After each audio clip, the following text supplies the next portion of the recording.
How a Boy Went Fishing. On the morning of Decoration Day, Harry declined attending the celebration with the family, saying that he preferred to go fishing. Lots of other fellows were going. So Harry gathered up his fishing outfit, his gun, dinner pail, matches, and an umbrella for sultry sun or summer shower, and set them outside the door while he hunted for a few angleworms. The parents bade him goodbye, to take care of himself, and not go too far up the canyon, for the walk home after pleasure is over is always a longer one than that of going.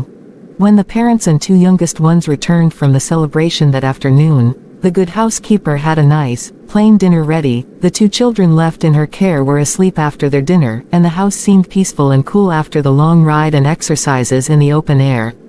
Just before lamplight, Harry came home, all his trim outfit looking very dusty and out of order. The umbrella was broken, the dinner pail dented and cover lost, and his clothing both torn and dirty. But Harry proudly showed a trout that he had brought home for Mother's own supper. No one else must ask for a taste or even accept a proffered portion, or cast admiring glances that way. The trout was about 5 inches long and had a peculiar, ragged appearance. "You see," explained Harry, "the line got tangled after he swallowed the bait, and I shot him for fear he'd get away." "There was no danger of that," said Harry's father.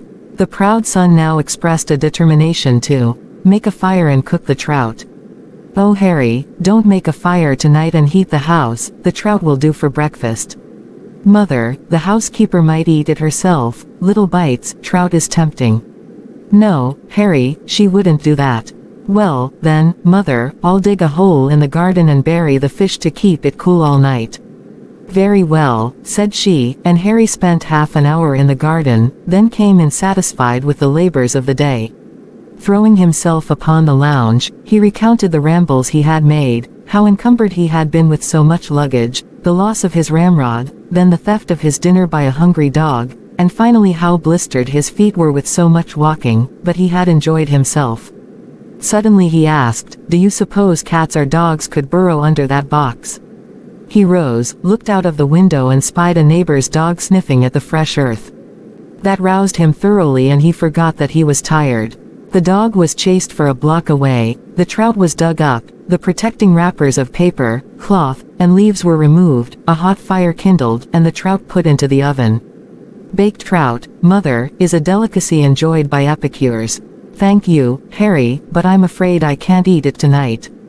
"Yes you can, I want you to know what a real fresh brook trout tastes like. I'll practice on my flute while it bakes, and call you when it is done. You go walk in the garden."